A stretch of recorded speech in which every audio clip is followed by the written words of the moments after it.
Hello and welcome to my YouTube channel future tutorial. जैसा कि आप सभी जानते हैं, हम लोग डिस्कस कर रहे हैं लुसेंट वस्तुनिष्ठ समान ज्ञान के प्रश्न के सीरीज को। उस सीरीज को आगे बढ़ाते हुए आज यह सीरीज का 13वां वीडियो है। इसके पहले के 12 वीडियो आपने नहीं देखे हैं तो फ्यूचर ट्यूटोरियल के इसी चैनल पर जाके देख सकते हैं। प्ले लिस्ट बनी हुई है। तो बढ़ते और हाँ, अगर आप इस चैनल पर नए हैं तो चैनल को सब्सक्राइब कीजिए। तो पढ़ते हैं आज के टॉपिक की तरफ, जो कि हमारा है दक्षिण भारत चोल साम्राज्य व अन्य। तो हमारा पहला प्रश्न क्या कह रहा है, यहोल प्रशस्ति के रचयिता रवि कीर्ति किस चालुक्य सरकार का शासक का दरबारी कवि था? Pulakeshin first, Pulakeshin second, Vikramaditya first या फिर विक्रमादित्य सेकंड? पहले का क्या हो जाएगा? पुलकेशिन सेकंड। ठीक है, बढ़ते हैं अगले प्रश्न की तरफ। प्रश्न नंबर 2, सूची 1 को सूची 2 से मिलाना है। सूची 1 में है राज या राजवंश, सूची 2 में है राजधानी। प्राचीनतम चालुक्य की राजधानी कहाँ थी? बातापी में थी या बादामी में थी, जो कि कर्नाटक में है। पूर्वी चालुक्य की वेंगी आंध्र प्रदेश में। पश्चिमी चालुक्य की कल्याणी कर्नाटक में। इस तरह से क्या हुआ, हमारा आंसर ए हो गया। पढ़ते हैं अगले प्रश्न की तरफ। प्रश्न नंबर 3, ये भी क्या है, सूची 1 से सूची 2 को मिलाना है। एक तरफ है राज, एक तरफ है उसके संस्थापक। तो पहला क्या है, बातापी के चालुक्य या मूल चालुक्य पुलकेशिन फर्स्ट। वेंगी के चालुक्य पूर्वी चालुक्य कुब्ज विष्णुवर्धन। कल्याणी के चालुक्य पश्चिमी चालुक्य तैलप द्वितीय। कांची के पल्लव या फिर शिव विष्णु। पढ़ते हैं अगले प्रश्न की तरफ। प्रश्न नंबर और सॉरी इसका आंसर देखते हैं, ए नंबर आंसर हो जाएगा। बढ़ते हैं अगले प्रश्न की तरफ। प्रश्न नंबर 4, बादामी में दुर्ग का निर्माण करवाने तथा बादामी को राजधानी बनाने का श्रेय किस चालुक्य शासक को है? पुलकेशिन 1, पुलकेशिन 2, विक्रमादित्य 1 या विक्रमादित्य 2? तो 4 का क्या हो जाएगा हमारा? ए पुलकेशिन फर्स्ट। पुलकेशिन फर्स्ट ने ही बादामी में दुर्ग का निर्माण करवा के बादामी को राजधानी बनाया था। बढ़ते हैं अगले प्रश्न की तरफ। प्रश्न नंबर 5 की तरफ। प्रश्न नंबर 5 क्या कह रहा है, किस चालुक्य शासक ने थानेश्वर व कनौज के महान शासक हर्षवर्धन को नर्मदा के तट पर परास्त किया और उसे दक्षिण बढ़ने से रोका? Pulakeshin first, Pulakeshin second, Vikramaditya first या फिर विक्रमादित्य सेकंड? तो क्या हो जाएगा, 5 का बी हो जाएगा, पुलकेशिन फर्स्ट। ठीक है, बढ़ते हैं अगले प्रश्न की तरफ। अगला प्रश्न है, चालुक्यों और पल्लवों के बीच लंबे समय तक चलने वाले संघर्ष का आरंभ किसने किया? पुलकेशिन सेकंड ने, महेंद्र वर्मन फर्स्ट ने, नरसिंह वर्मन फर्स्ट ने, फिर इनमें से कोई नहीं? तो 6 का हमारा क्या हो जाएगा? 6 का हो जाएगा ए, पुलकेशिन सेकंड ने। ठीक है, बढ़ते हैं अगले प्रश्न की तरफ। प्रश्न नंबर 7। प्रश्न नंबर 7 क्या कह रहा है, चालुक्य पल्लव संघर्ष के दौरान किसने पुलकेशिन द्वितीय की हत्या कर बतापी पर कब्जा कर लिया तथा बतापी कोंडा मीन्स बतापी का विजेता की उपाधि धारण की? Mahendra Varman first, Narasimha Varman first Mamalla, Mahendra Varman second या नरसिंह वर्मन सेकंड राजसी? तो 7 का क्या हो जाएगा, बी, नरसिंह वर्मन 1 या ममल्ल। किस चालुक्य शासक ने चेर, चोल और पांड्य को हराया, जिस कारण उसे तीनों समुद्रों बंगाल की खाड़ी, हिंद महासागर व अरब सागर का स्वामी भी कहा जाता है? तो 8 का क्या हो जाएगा? 8 का हो जाएगा सी, विक्रमादित्य फर्स्ट को। पढ़ते हैं अगले प्रश्न की तरफ। प्रश्न नंबर 9, श्रीलंका पर विजय प्राप्त करने वाला चोल वंश का सबसे प्रतापी राजा था? Raja first, Rajendra first, Rajendra second या फिर विक्रम चोल? 9 का क्या हो जाएगा? 9 का बी हो जाएगा, राजेंद्र। 9 का बी हो जाएगा, राजेंद्र फर्स्ट। ठीक है, बढ़ते हैं अगले प्रश्न की तरफ। प्रश्न नंबर 10, पहाड़ी काटकर एलोरा के विश्व विख्यात कैलाश मंदिर का निर्माण किसने कराया था? कदम्ब ने, राष्ट्रकूट ने, चोल ने, फिर चेर ने? तो क्या हो जाएगा, 10 का हमारा आंसर हो जाएगा भी, राष्ट्रकूटों ने। बढ़ते हैं अगले प्रश्न की तरफ। प्रश्न नंबर 11, निम्नलिखित में से किसने तंजौर में बृहदेश्वर मंदिर का निर्माण करवाया था? आदित्य प्रथम ने, राजा प्रथम ने, राजेंद्र प्रथम ने या फिर कारिकाल प्रथम ने? तो 11 का क्या हो जाएगा हमारा? 11 का हो जाएगा बी, राजा प्रथम ने। बढ़ते हैं अगले प्रश्न की तरफ। अगला प्रश्न है, चालुक्य वंश का सर्वाधिक प्रसिद्ध शासक था?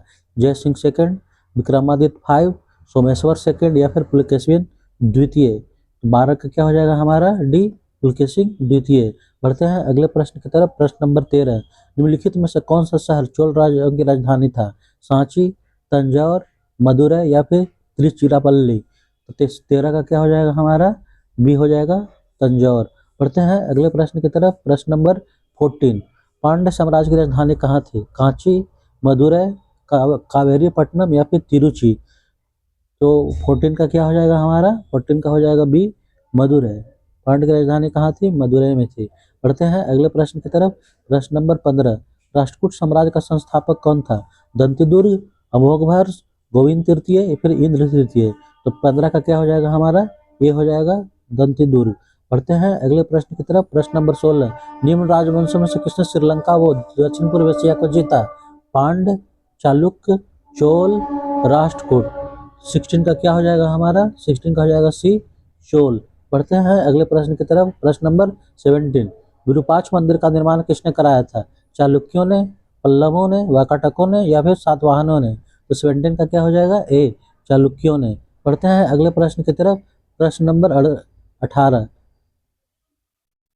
पल्लवों के एकस्मीय रथ मिलने का स्थान है? कांचीपुरम, पुरी, महाबलीपुरम या फिर आगरा। तो 18 का क्या हो जाएगा, 18 का हो जाएगा सी महाबलीपुरम। पढ़ते हैं अगले प्रश्न की तरफ। होयसल की राजधानी का नाम क्या है? वारंगल, देवगिरी, द्वार समुद्र या फिर कृष्णगिरी। तो 19 का क्या हो जाएगा, सी द्वार समुद्र। बढ़ते हैं अगले प्रश्न की तरफ। प्रश्न नंबर 20, महाबलीपुरम जो एक मुख्य नगर है वह कला में किन शासकों की रुचि को दर्शाता है? पल्लवों की, चेरों की, पांड्यों की या फिर चालुक्यों की। तो 20 का क्या हो जाएगा हमारा, ए पल्लवों की। पढ़ते हैं अगले प्रश्न की तरफ। प्रश्न नंबर 21,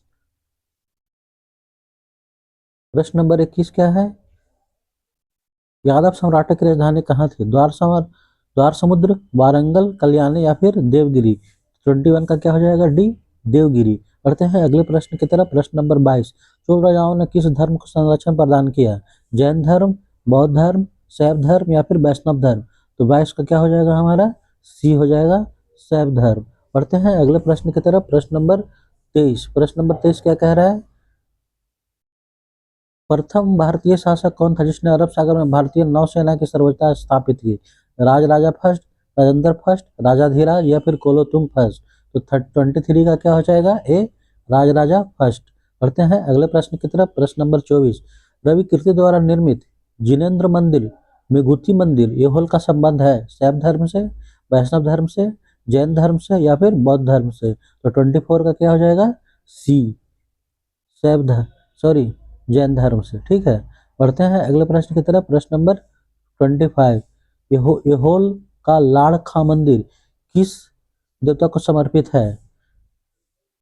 शिव, विष्णु, सूर्य या फिर इनमें से कोई नहीं। तो क्या हो जाएगा 25 का, 25 का हो जाएगा सी सूर्य से। बढ़ते हैं अगले प्रश्न की तरफ। पापनाथ का मंदिर पतडक्कल का निर्माण किस वंश के शासक ने किया था? वातापी के चालुक्य, राष्ट्रकूट, चोल या फिर पल्लव। तो 26 का क्या हो जाएगा हमारा, ये हो जाएगा वातापी के चालुक्य। बढ़ते हैं अगले प्रश्न की तरफ। प्रश्न नंबर 27, मत विलास प्रहसन नाटक के रचयिता थे? Mahendra Varman first, Mahendra Varman second, Narasimha Varman first Mamalla या फिर नरसिंह वर्मन सेकंड राजसी। तो 27 का हमारा क्या आंसर होने वाला है, ए महेंद्र वर्मन फर्स्ट। पढ़ते हैं अगले प्रश्न की तरफ। विचित्र चित, मत विलास आदि उपाधि धारण करने वाला पल्लव शासक था? महेंद्र वर्मन फर्स्ट, महेंद्र वर्मन सेकंड, नंदी वर्मन या फिर अपराजित। तो 28 का क्या होना जाए हमारा आंसर होगा, बी महेंद्र वर्मन सेकंड।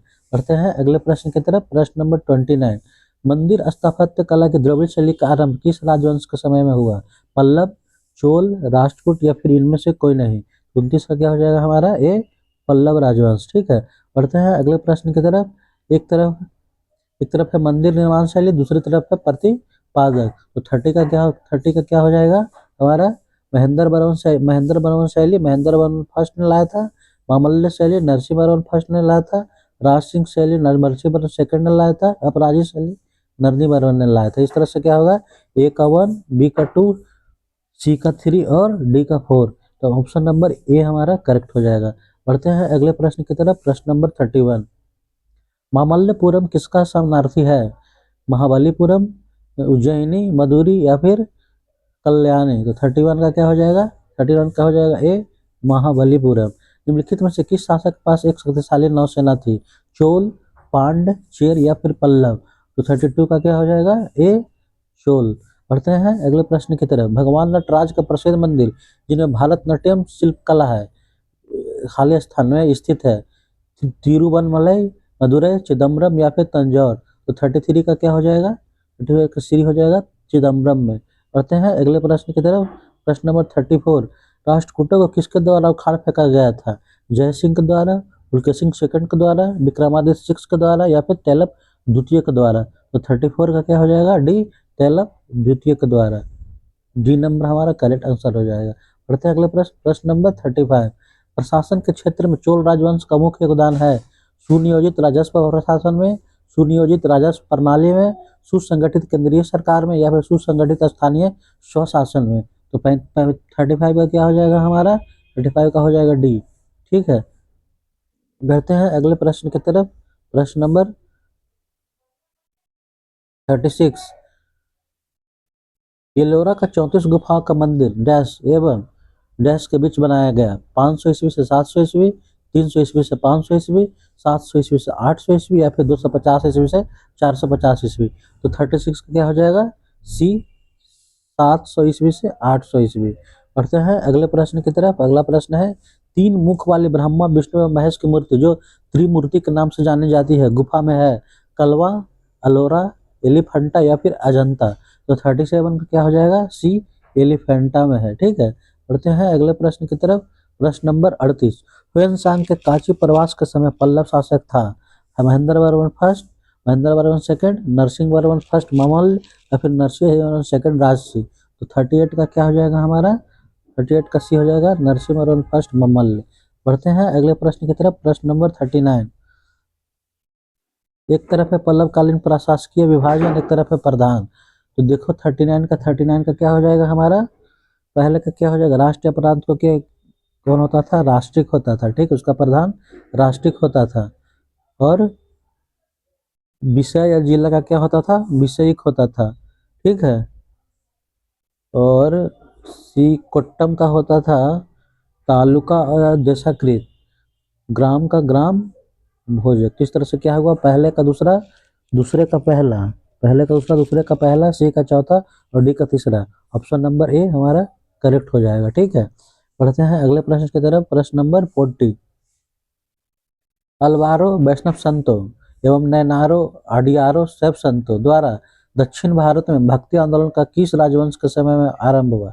पल्लव, चालुक्य, चोल या विजयनगर। तो 40 का क्या हो जाएगा हमारा? ए, पल्लव के काल में। ठीक है, महाभारत का भारत वेनवा नाम से तमिल में किसने अनुवाद किया? तोल्कापियर, इलंगो अडिगल, शीतला सतनार या फिर पेरुवंदनार। तो किसने किया था? 41 का हो जाएगा डी, पेरुनंदेवार। ठीक है, बढ़ते हैं अगले प्रश्न की तरफ। प्रश्न नंबर 42, मामल्लपुरम के मंडप मंदिरों एवं रथ मंदिरों जिसको सप्पा गौड़ा कहा गया का निर्माण किसने कराया? महेंद्र वर्मन फर्स्ट ने, नरसिंह वर्मन फर्स्ट ममल्ल ने, नरसिंह वर्मन सेकंड राजसिंह ने या फिर नरसिंह वर्मन अपराजित ने, नंदी वर्मन अपराजित ने। तो 42 का क्या हो जाएगा मेरा? 42 का आंसर हो जाएगा बी, नरसिंह वर्मन फर्स्ट ममल्ल ने। किस मंदिर को राज सिंहेश्वर या राज सिद्धेश्वर मंदिर भी कहा जाता है? कांची का कैलाशनाथ मंदिर, कांची का मुक्तेश्वर मंदिर, कांची का मांगतेश्वर मंदिर या फिर गुडिमल्लका परशुराम देव मंदिर। तो 43 का हमारा क्या हो जाएगा? 43 का एक हो जाएगा कांची का कैलाश मंदिर। बढ़ते हैं अगले प्रश्न की तरफ। प्रश्न नंबर 44, राजेंद्र चोल द्वारा किए गए बंगाल अभियान के समय बंगाल का शासक कौन था? महिपाल सेकंड, न्यायपाल, देवपाल या महिपाल फर्स्ट। तो क्या हो जाएगा? 44 का हो जाएगा डी, महिपाल फर्स्ट। ठीक है, महिपाल फर्स्ट। 45 नंबर क्वेश्चन, 8वीं सदी के प्रारंभ में निम्नलिखित में से किसने जोरोएस्ट्रियानो पारसियों को शरण दी जो पर्सिया या ईरान से समुद्र वाला फरार होकर तटीय रास्ते से पश्चिमी भारत पहुंचे थे? चालुक्यों ने, चोलों ने, होयसलों ने या फिर राष्ट्रकूटों ने। तो 45 का क्या हो जाएगा? डी, राष्ट्रकूटों ने। ठीक है, बढ़ते हैं अगले प्रश्न की तरफ। प्रश्न नंबर 46, वेंगी के चालुक्य राज का चोल साम्राज्य में विलय किसने किया? राजा फर्स्ट ने, राजेंद्र फर्स्ट ने, राजेंद्र सेकंड ने, फिर राजेंद्र थर्ड या कुलोत्तुंग चोल फर्स्ट ने। तो 46 का हमारा क्या हो जाएगा? 46 का हो जाएगा डी, राजेंद्र तृतीय। बढ़ते हैं अगले प्रश्न की तरफ। प्रश्न नंबर 47, चालुक्य विक्रम संवत का प्रचलन किसने किया? Tailap second, Someshwar first, Vikramaditya six या फिर सोमेश्वर फोर। तो 47 का क्या हो जाएगा? सी, विक्रमादित्य सिक्स। पढ़ते हैं अगले प्रश्न की तरफ। प्रश्न नंबर 48, बी क्रमांक चरित का रचयिता बिल्हन वो मिथाचला के रचनाकार विज्ञानेश्वर के संरक्षक शासक थे। तैलप द्वितीय, विक्रमादित्य सिक्स, सोमेश्वर फर्स्ट या फिर सोमेश्वर फोर। तो 48 का हमारा क्या हो जाएगा, बी विक्रमादित्य सिक्स। पढ़ते हैं अगले प्रश्न की तरफ जो कि है 49 नंबर। मिताक्षरा की विषय वस्तु है आयुर्वेद, खगोल, काव्य शास्त्र या फिर हिंदू पारिवारिक विधि संहिता। तो 49 का क्या हो जाएगा हमारा, 49 का हो जाएगा डी हिंदू पारंपरिक विधि संहिता। पढ़ते हैं अगले प्रश्न की तरफ। प्रश्न नंबर 50, पल्लवों की राजभाषा थी संस्कृत, तमिल, प्राकृत या फिर इनमें से कोई नहीं। तो 50 का क्या हो जाएगा हमारा, ये पल्लवों की थी संस्कृत। पढ़ते हैं अगले प्रश्न की तरफ।